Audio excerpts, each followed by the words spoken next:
નમસ્કાર દર્શક મિત્રો, નિર્માણ ન્યૂઝના ખાસ કાર્યક્રમ હોટ ટોપિકમાં આપની સાથે હું છું ધર્મી। દર્શક મિત્રો, હોટ ટોપિકમાં આજે વાત કરવી છે એવા વિષયની કે જે ક્યાંક ને ક્યાંક, ખાસ કરીને જો હું ભારતીયોની વાત કરું તો દરેક વ્યક્તિને નાના મોટા પાયે આ વસ્તુ લાગુ પડતી જ હોય છે। પહેલું છે સ્ટ્રેસ ઇટિંગ। જેટલા પણ વ્યક્તિઓ છે, જે કોઈ પણ લોકો છે, મોટા ભાગે તણાવમાંથી પીડિત થતા હોય છે અને સ્ટ્રેસના કારણે હવે લોકોમાં જે સ્ટ્રેસ ઇટિંગની સમસ્યા છે, એટલે જ્યારે પણ સ્ટ્રેસ થાય છે ત્યારે લોકો અથવા તો વધારે ખાવાનું શરૂ કરી દે છે અથવા તો ઓછું ખાવાનું શરૂ કરી દે છે। પણ સ્ટ્રેસમાં જે પ્રકારે એમનું ડાયટ ચેન્જ થાય છે અને એ વ્યક્તિ ટુ વ્યક્તિ અલગ હોઈ શકે, પણ જે પ્રકારે સ્ટ્રેસ દરમિયાન જે પ્રકારનું ડાયટ એ લોકો ખાય છે અને તેના કારણે સૌથી વધારે બીજો જે ઇસ્યુ છે જેના ઉપર આજે વાત કરવી છે એ છે ઓબેસિટી। ઓબેસિટીને લઈને પણ આપણા ઇન્ડિયન્સમાં આપણે જાણીએ છીએ કે કયા પ્રકારની સમસ્યાઓ છે। અવારનવાર આપણે જાણતા હોઈએ છીએ કે ઓબેસિટી માટે, અને તેમાં પણ ખાસ કરીને જો વાત કરીએ વજન ઘટાડવા માટે અનેક પ્રકારના એવા પ્રોડક્ટ્સ ઉપલબ્ધ છે। એક આખું વિશાળ માર્કેટ ઉપલબ્ધ છે ઓબેસિટીની સમસ્યા ઉપર, અને જે ભારતમાં ખૂબ જ ફૂલ્યું ફાલ્યું છે અને લોકો જે પ્રકારે પોતાનું ડાયટ લે છે, જે પ્રકારે પોતાના શરીરની કાળજી રાખે છે, તેની કૃપાના કારણે ઓબેસિટીની પ્રોડક્ટ્સનું જે પણ આખું માર્કેટ છે ખૂબ જ સારી રીતે ચાલી રહ્યું છે। એટલે આજે આના ઉપર પણ વાત કરવી છે કે શા માટે લોકો જે છે એ પોતાના સ્વાસ્થ્યની પણ અત્યારે કાળજી નથી રાખી રહ્યા, અને એકવાર જ્યારે ઓબેસિટીનો ઇસ્યુ થઈ જાય ત્યાર પછી તેઓ સીધા જ દોડે છે, ત્યાર પછી એમને દરેક પ્રકારની પ્રોડક્ટ્સ જોતી હોય છે, દરેક પ્રકારની મેડિસિન્સ લેવા તૈયાર છે।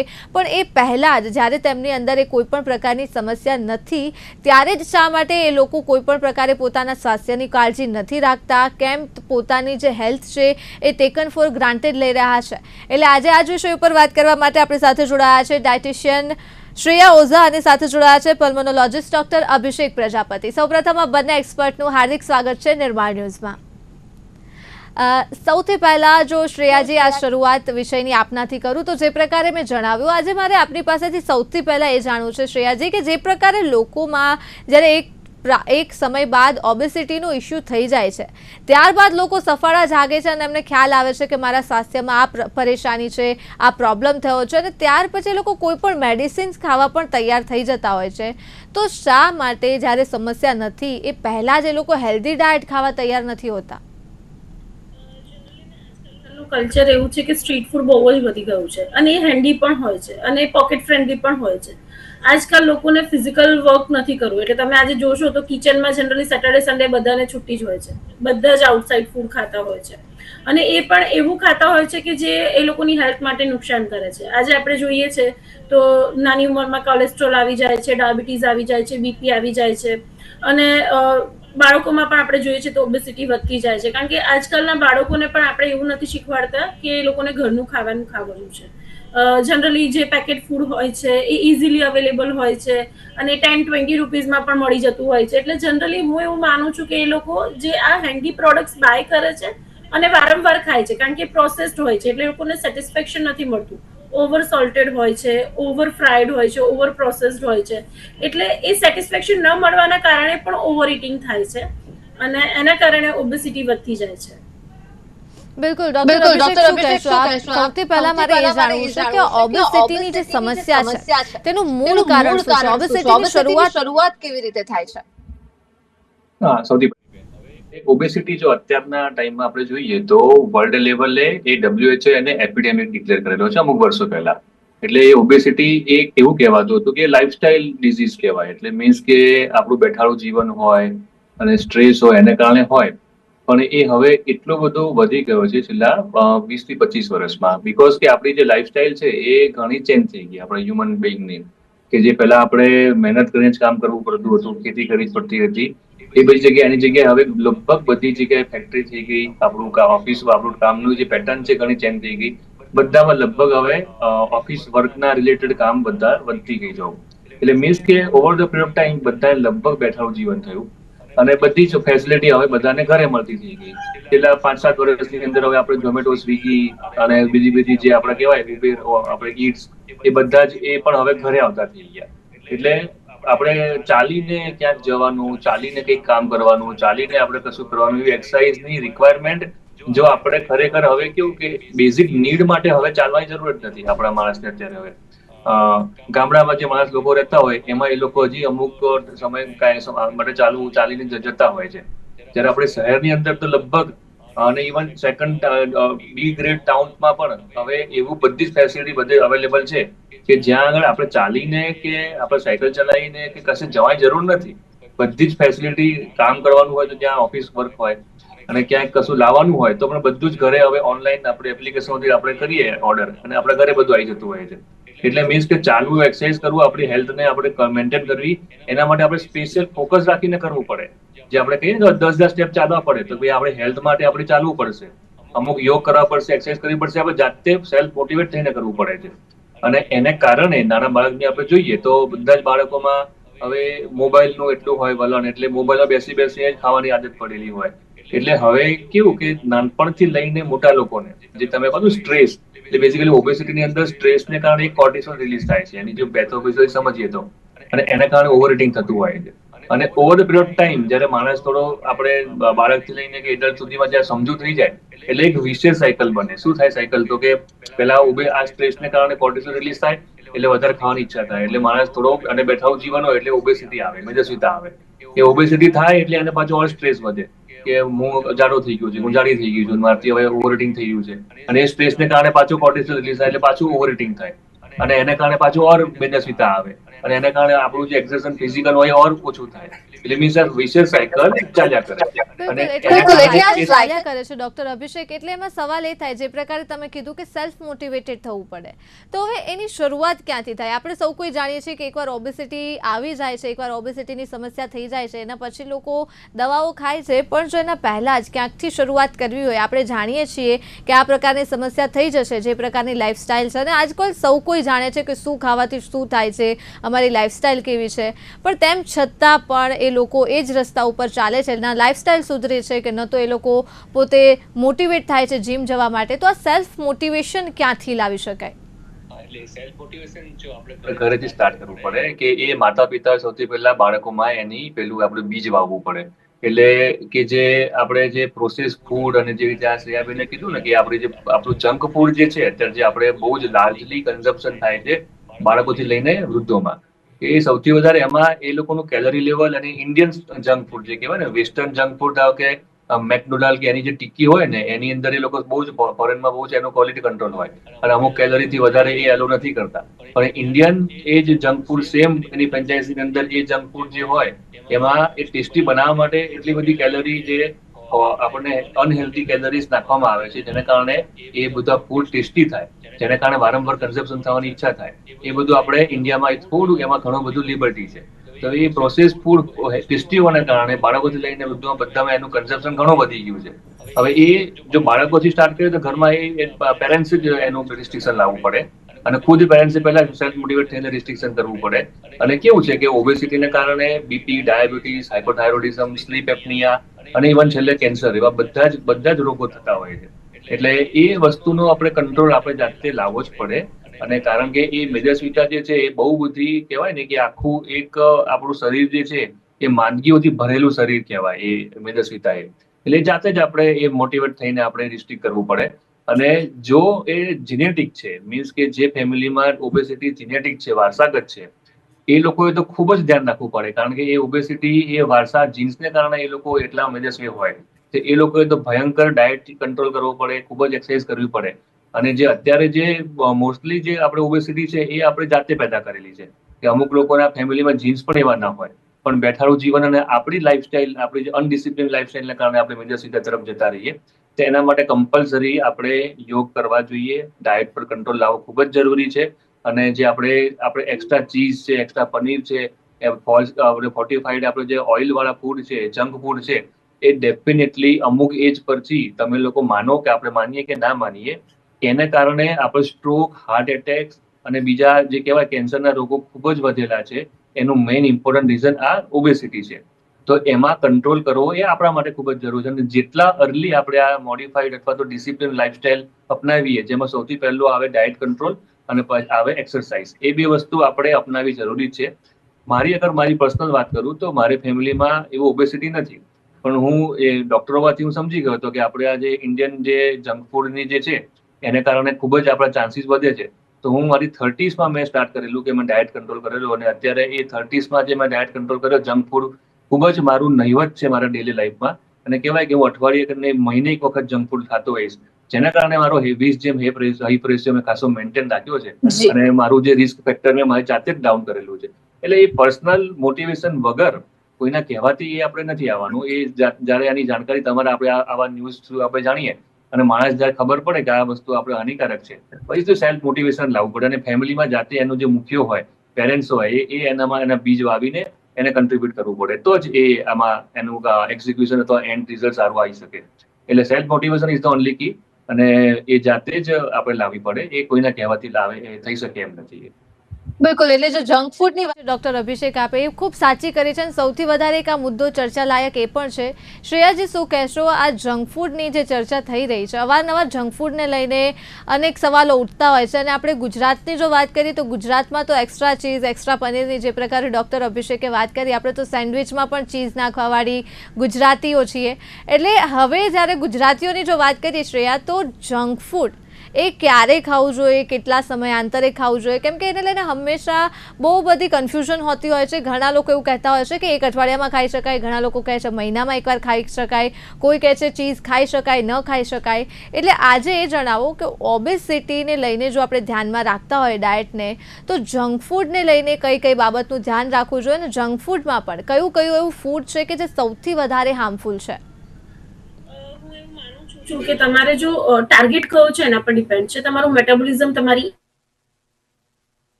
ડોક્ટર અભિષેક લાગિયાજીના નેટવર્કમાં ઇસ્યુ છે. આપણે ચર્ચાને કન્ટિન્યુ કરીએ. જે પ્રકારે આપણે વાત કરી રહ્યા છીએ, ખાસ કરીને જંક ફૂડની જો વાત કરીએ ડોક્ટર અભિષેક, તો શું લાગે છે ગુજરાતનું, મારે ખાસ કરીને આપણી પાસેથી જાણવું છે, જે પ્રકારે આપણા લોકલ ફૂડ્સ છે, જે પ્રકારે આપણા ટ્રેડિશનલ ફૂડ્સ છે, એમાં ક્યાં ક્યાં સુધારો લાવી શકાય? જંક ફૂડની જે હેબિટ છે એમાં ક્યાં ક્યાં સુધારો લાવી શકાય જેથી આ ઓબેસિટીની જે સમસ્યા છે એ ક્યાંક ઓછી થઈ શકે?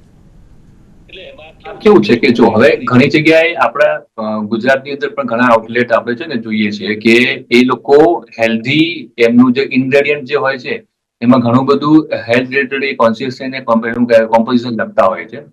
એનું ડિટેલ તો તમે આપણે શ્વેતાબેન વધારે કહી શકે, બિંગ અ ડાયટિશિયન. પણ એવા ઘણા આઉટલેટ હોય છે અને એ હું જયારે હું જઉં મારી ફેમિલી સાથે ત્યારે હું ચેક કરતો હોઉં છું કે આપણું જેમાં એક કેલરીઝ જેમાં લખેલી હોય એની અંદર એના ફૂડ ઉપર, અને એ કેલરી એક અમુક લેવલથી ઓછી હોય તો મિનિમલ હોય, તો એ ફૂડ આપણે ખાવું જોઈએ. અને કદાચ જરૂર પડે તો આપણે once in twice in a month આપણે લઈએ એ યોગ્ય છે. પણ આ કોઈ પણ જંક ફૂડ આપણે જે છીએ, આપણે જે જેટલા પણ જે ફ્રેન્ચાઇઝીના જે આપણે કહીએ છીએ બધા, એ આપણું ઇવન વડાપાવ છે કે હોટડોગ છે, ચીઝ ફ્રેન્કી છે, એ બધા જ જે આપણા ફૂડ છે, મેક્સિકન પેલા આપણે બેક્ડ ફૂડ છે, એ બધામાં થોડું ટેસ્ટિંગ આપણે લઈએ, પણ એનું જે બેઝ હોવો જોઈએ, આપણું સલાડ બેઝ હોય, વેજીટેબલ હોય, ફ્રૂટ્સ હોય, તો એ હેલ્ધી ફૂડ હશે, કારણ કે એની એન્ટીઓક્સિડન્ટ હોય છે. પણ જો જેટલા પણ પ્રોસેસ્ડ ફૂડ છે, જંક ફૂડ છે, એ બધામાં કેલરીઝ અમુક ડેફિનેટલી હાઈ લેવલમાં, ટોક્સિક લેવલમાં હોય જ છે. અને એ આજે નહીં તો કાલે આપણા એ ગટમાં જઈને આપણા શરીરને એ નુકસાન કરે જ છે. એટલે એટલું લોકોને કહેવાનું હું ટ્રાય કરીશ આપણા થકી કે જેટલું બને એટલું જલ્દી આપણે 40s પછી ભારતની અંદર આ ઓબેસિટી ને આ બધા કન્ઝપ્શન આપણી જે હેબિટ્સને કારણે જે હાર્ટ એટેક છે, સ્ટ્રોક છે, કેન્સર છે, એ બધા જે રિસ્ક જે આપણી લાઇફસ્ટાઇલ ડિઝીઝ જે છે એ બધા પહેલા 50 પછી કે 60 પછી આવતા હતા. એનું પ્રમાણ અત્યારે આપણે 30s માં આવી ગયા છીએ. અમે પણ હવે ડોક્ટર તરીકે 30s માં બહુ બધા લોકોના કેન્સર બધા જોઈએ છે. 30s ની અંદર આપણે હાર્ટ એટેક બહુ કોમનલી જોઈએ છે. 30s ની અંદર લોકોને સ્ટ્રોક જોઈએ છે, જે અનયુઝ્યુઅલ છે. એ પહેલા આટલીસ્ટ 20-25 વર્ષ પહેલા નતા થતા. એનું રીઝન આપણી આ છે કે લાઇફસ્ટાઇલ, સ્ટ્રેસ, ઓબેસિટી અને એના કારણે થતા લાઇફસ્ટાઇલના ડિઝીઝીસ. તો એ જે આગળ ફૂડની વાત છે, તો એ બધા આપણે માસ લેવલે સેલ્ફ ડિસિપ્લિન લાવવી જરૂરી છે. અને રોજનું 10,000 સ્ટેપ્સ, પૂરતી 6 થી 8 કલાકની ઊંઘ, અને એક દિવસ આપણી લાઈફસ્ટાઈલમાં એક યોગ, આઈ થિંક એ સૂર્ય નમસ્કારમાં બધું જ આવી જાય. એ એટલીસ્ટ રોજ આપણે 2 થી 3 સૂર્ય નમસ્કાર કરીએ, 10,000 સ્ટેપ્સ ચાલીએ અને આપણું જે ડાયટ પર કંટ્રોલ કરીએ, તો ડેફિનેટલી આ બધા ઓબેસિટી રિલેટેડ, સ્ટ્રેસ રિલેટેડ જે ડિઝીઝ છે, લાઇફસ્ટાઇલ જે આપણે પેદા કરેલા છે, એકચ્યુઅલી એ નેચરલી હોતા નથી. એના પર ખાસું મોર દેન 90% આપણે પ્રિવેન્શન એના પર રોક લગાવી શકીએ છીએ. અને સાથે જ જો વાત કરીએ જે પ્રકારે જંક ફૂડની વાત કરી રહ્યા છીએ અને બીજી તરફ જો જોવા જઈએ તો એક વારસાગત જે વિચારશૈલી છે ઓબેસિટીને લઈને અનેક પ્રકારની એવી સમસ્યા હોય છે કે જે વારસાગત હોય છે, પણ ઓબેસિટીની જો વાત કરીએ ડૉક્ટર અભિષેક, તો શું લાગે છે વારસાગત હોય છે કે નહીં? કેટલા ચાન્સીસ છે આ વારસાગત આવવાના? અને જો આ પ્રકારની કોઈ ફેમિલી લાઇનમાં, બ્લડ લાઇનમાં આ પ્રકારની ઓબેસિટીની જો સમસ્યા હોય તો એ વ્યક્તિ કયા કયા પ્રકારે પ્રિકોશન્સ રાખી શકે, કયા પ્રકારે એ કાળજી રાખી શકે? હવે એ ઓબેસિટીમાં જે વારસાગત ઓબેસિટી છે ને એ તો ડેફિનેટ વસ્તુ છે જ કે જેના જીન્સમાં અમુક એવા જીન્સ હોય ટિપિકલ, તો એ લોકોને આપણે એમના ફેમિલીમાં એ ઓબેસિટી, મજસ્વિતા એ કન્ટિન્યુઅસ આપણે જોતા જ હોઈએ છીએ કે એમાં જે બાળકો હોય એ પણ ઓબેસ હોય અને વૃદ્ધો પણ ઓબેસ હોય. હવે એ જેનામાં વારસાગત જે ઓબેસિટી હોય, મજસ્વિતા હોય જે ફેમિલીમાં, એ લોકોએ તો ખૂબ જ ધ્યાન રાખવું પડે. એ લોકોએ તો પહેલેથી જ નાનપણથી જ એમના ડાયટ કંટ્રોલ કરવો ખૂબ જ જરૂરી હોય, કારણ કે ઓબેસિટીના કારણે જ આપણે ઘણા બધા ડિસીઝ, જેમ કે સૌથી પહેલો ભારતની અંદર અત્યારે બહુ સૌથી મોટો ડિસીઝ હોય તો ડાયાબિટીસ છે, કે એ 55%થી 60% લોકો ઓબેસ છે, એ લોકોને ડાયાબિટીસ ઓલરેડી છે જ. અને જો એ લોકો ડાયટ કંટ્રોલ નહીં કરે, એક્સરસાઇઝ નહીં કરે, તો એ લોકોને વિધિન 20s, એટલે કે એ લોકો જો બાળપણથી ઓબેસ છે, જેને જેનેટિકલી છે, એ લોકોને 30sમાં ડાયાબિટીસ ડાયગ્નોઝ થઈ જાય છે.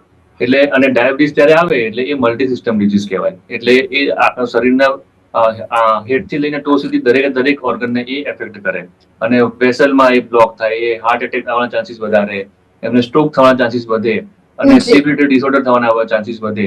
હવે એ ઓબેસ જે હોય, જેને જે લોકો શું કહેવાય, જેને વારસાગત ઓબેસિટી આવતી હોય છે ફેમિલીમાં, એ લોકોએ તો ડેફિનેટલી આજે મેં તમને પહેલા કીધા હેલ્ધી લાઈફસ્ટાઈલ રાખવાના, તો ડાયટ કંટ્રોલમાં જેમાં સલાડ અને ફ્રૂટ બેઝ આપણું જે હોય ખોરાક વધારે રાખવો જોઈએ. 10 સ્ટેપ કમ્પલસરી રોજ કરવા જોઈએ. એમાં રોજ એક દિવસનો એક યોગ કે મેડિટેશનનું સેશન રોજ એટલીસ્ટ 20-25 મિનિટનો રાખવો જોઈએ.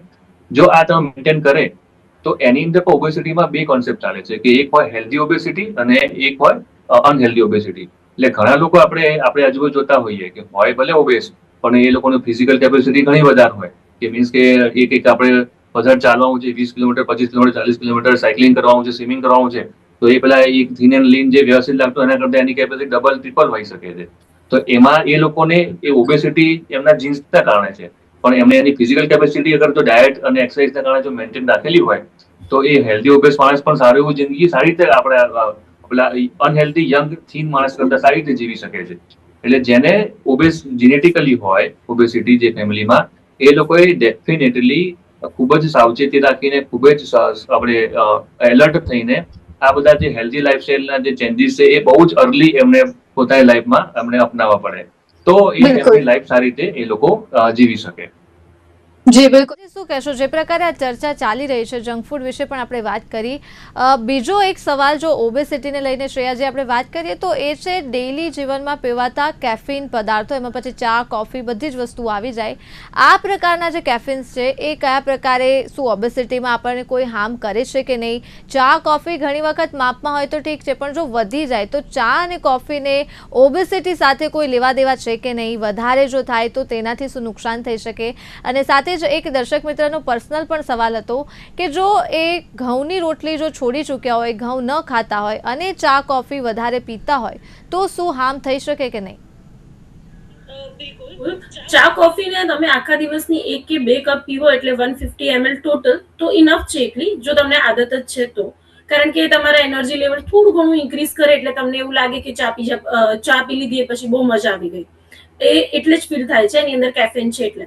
પણ તમે જો વધારે માત્રામાં કેફેન લો છો તે તમારા મેટાબોલિઝમને સ્લો કરે છે, એટલે તમે જે પણ ખાઓ છો એ બર્નિંગ કેપેસિટી ઘટી જાય છે.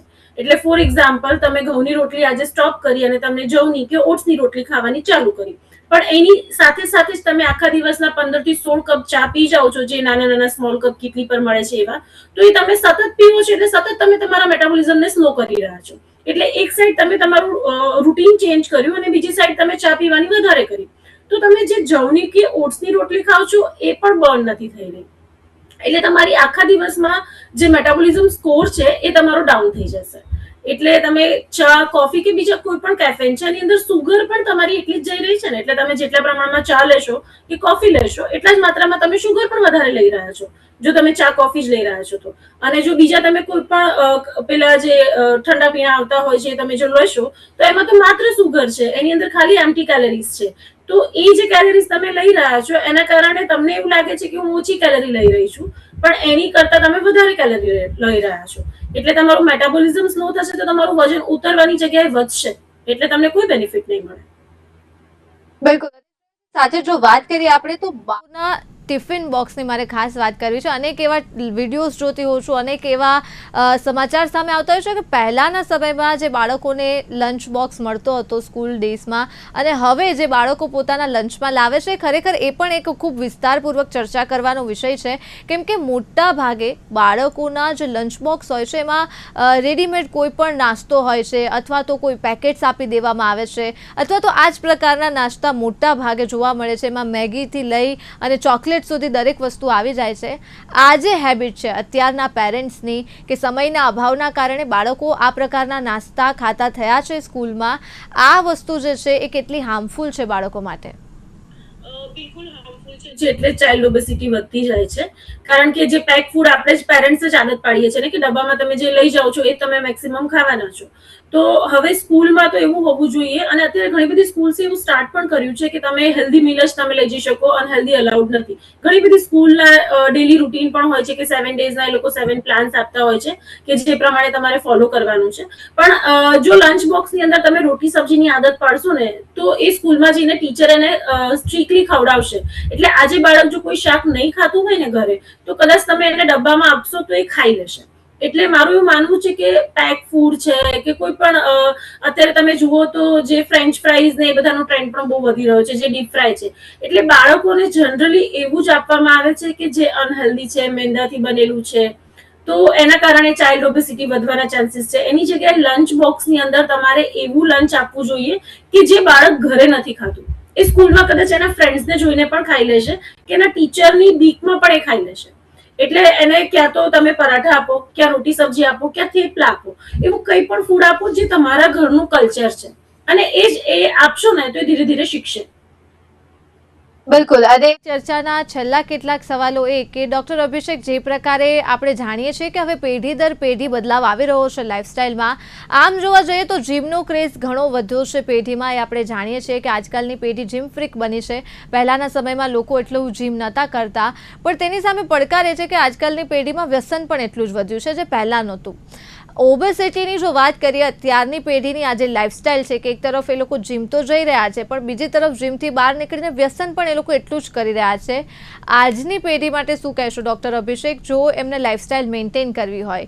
વ્યસન તો છોડવું જ જોઈએ, એ વાત તો સાચી જ છે, પણ જે પ્રકારે અત્યારે એમની લાઇફસ્ટાઇલ બની છે, ઓબેસિટીને જો એમને હરાવવી હોય તો કઈ કઈ વસ્તુનું આજની જે યંગ જનરેશન છે એમને વધારે ધ્યાન રાખવાની જરૂર છે? જો મેં કીધું ને એ પ્રમાણે પહેલા કે હવે આજે આપણે કેવું કે હેલ્ધી રહેવું હોય તો આપણી બેઝિક જે આપણી આજની જે રૂટીન જે હોય આપણે એમાં તો કઈ ચાલવાનું એક્સરસાઇઝ આવતું જ નથી. એટલે આપણે હેલ્ધી રહેવા માટે આપણે જાતે જ સમય કાઢીને જીમ પર જવું પડે છે, 10 સ્ટેપ ચાલવા પડે છે, યોગ કરવા પડે છે. એટલે જે હવે તમે જે વાત કરી આપણા યંગસ્ટરમાં જ કે જે જીમમાં જાય, ચલો જીમમાં જાય છે, સેલ્ફ મોટિવેટેડ છે, સારું કહેવાય, અને પણ જીમમાં જઈને એમનો પર્પસ એક મસલ બનાવવાનો હોય કે ચલો એ હોય, પણ પતાઈને સેશન બતાવીને પછી એક ટસન માટે પછી ભેગા મળીને એ આપણે સ્મોકિંગ કરે. એટલે એ તો ખૂબ જ હાનિકારક છે. એટલે એ શું કર્યું કહેવાય કે મહેનત પર પાણી ફેર્યું કહેવાય કે એ તમે એક બાજુ આપણે એક્સરસાઇઝ કરો, પછી બહાર જઈને જંક ફૂડ ખાઓ અને સ્મોકિંગ કરો, તો એ જંક ફૂડ અને સ્મોકિંગ તમારી એક્સરસાઇઝ તો ભારે જ પડવાના છે. તમને આપણે હું તમને લખીને આપું, એટલે એ શ્રેયાબેન પણ એના પરથી એગ્રી કરશે કે એ એક જંક ફૂડ આપણે એવું કહેવાય છે કે જે લોકો ઓબેસ હોય અને એમાં ડાયટ કંટ્રોલ કરવાનો હોય ને ત્યારે એક વડાપાઉં, એક આપણો હોટડોગ, એક ફ્રેન્કી જે ચીઝ વાળી હોય એના માટે એને એટલી કેલરી બર્ન કરવા માટે તમારે 2.5 થી 3 કલાક જેટલું એક્સરસાઇઝ કરવું પડે, એવી રીતે અનુમાન નીકળતા હોય છે. એટલે હવે જે માણસો હવે કલાકનો કે અડધો કલાકનો કે પોણો કલાકનો સેશન કરે એક્સરસાઇઝનો જીમની અંદર, અને પછી બહાર જઈને 2 સિગરેટ પીવે અને પછી દિવસના અંત સુધીમાં 2 વડાપાઉં કે એક પેલી ફ્રેન્કી કે એક હોટડોગ કે પેલું ખાઈ લે તો પૂરું. એટલે મીન્સ કે તમે આજના દિવસનું તમારું એક્સરસાઇઝનું કામ તમે આજે પૂરું કરી નાખ્યું, તમે નલિફાઈ કરી દીધું. એટલે ખાલી એક્સરસાઇઝ નહીં, જોડે ડાયટ કંટ્રોલ અને જોડે જે આપણા કહેવાય ને કે આપણા ઇન્ડિયન એન્શિયન્ટ કલ્ચરમાં લખ્યું કે જોડે આધ્યાત્મિક સ્પિરિચ્યુઆલિટી પણ જોડવી પડે. એક બધું આપણે પહેલા પણ વાત કરી હતી, હેલ્થ, બોડી, મેડિસિન અને સોલ, ચાર વસ્તુનું ધ્યાન રાખીને આપણે લાઈફસ્ટાઈલ ઇમ્પ્રુવ કરીશું તો એ આપણે થશે. એટલે તમે કીધું ને કે એમાં કન્સેપ્ટ આવ્યો કે આપણે ચલો હેલ્થ માટે, બોડી માટે આપણે જીમમાં એક્સરસાઇઝ કરી લીધી, પણ બહાર જઈને આપણે જો મેન્ટલ આપણો કંટ્રોલ નથી, માનસિક આપણે ઇમ્પ્રુવ નથી કરી માનસિકતા, તો પાછું આપણે સ્મોકિંગ કરીશું. એટલે જોડે આપણું કહેવાય ને કે યોગ અને આધ્યાત્મિકમાં જોડી લઈએ તો એના પર આપણો માઇન્ડ ઉપર પ્રોપર કંટ્રોલ ખૂબ જ વધી જાય. અને એટલા જ માટે આપણા યંગસ્ટરમાં કહી શકાય ને કોઈ ગીતા વાંચવી જોઈએ કે ધર્મ કોઈ ગ્રંથ વાંચવો જોઈએ જોડે તો મેન્ટલ કંટ્રોલ સારો એવો થઈ શકે. અને માનસિકતા જે છે એ કોઈના કહેવાથી ઇમ્પ્રુવ નથી થતી, એ સેલ્ફ મોટિવેશન થી આપણે કરીને જ, અને આપણે જે આધ્યાત્મિકમાં લાઈફમાં આપણે શરીરમાં આપણે જો આપણી જોડે ડેલી લાઈફસ્ટાઈલમાં જોડીશું તો એ માનસિક કંટ્રોલ વધારે આવશે યંગસ્ટરમાં, અને વધારે સારી રીતે આપણે એમની લાઈફસ્ટાઈલ આપણે મોડિફાઈ કરી શકીશું. જી બિલકુલ. ખૂબ અભિષેક, શ્રેયા, આપ બંનેનો અમારી સાથે જોડાવા બદલ અને ચર્ચા બદલ ફરી એક વખત આપ બંને એક્સપર્ટનો ખૂબ ખૂબ આભાર. તો દર્શક મિત્રો, જે પ્રકારે આજે ચર્ચા કરી છે, આશા રાખીએ કે ઓબેસિટી કે જે આજકાલના આપણા લોકો માટે, આપણા સમાજ માટે ખૂબ જ મોટો પડકાર છે, સ્વાસ્થ્ય માટે એક પડકાર છે. આશા રાખીએ કે લાઇફસ્ટાઇલ ઉપર પણ ક્યાંક ધ્યાન આપે અને બીજા જે પણ મુદ્દાઓ વિશે વાત કરી છે અમારા એક્સપર્ટ દ્વારા, જે સજેશન્સ આપવામાં આવ્યા છે તેના ઉપર ક્યાંક ધ્યાન આપે. હાલ મને આપશો રજા. નમસ્કાર.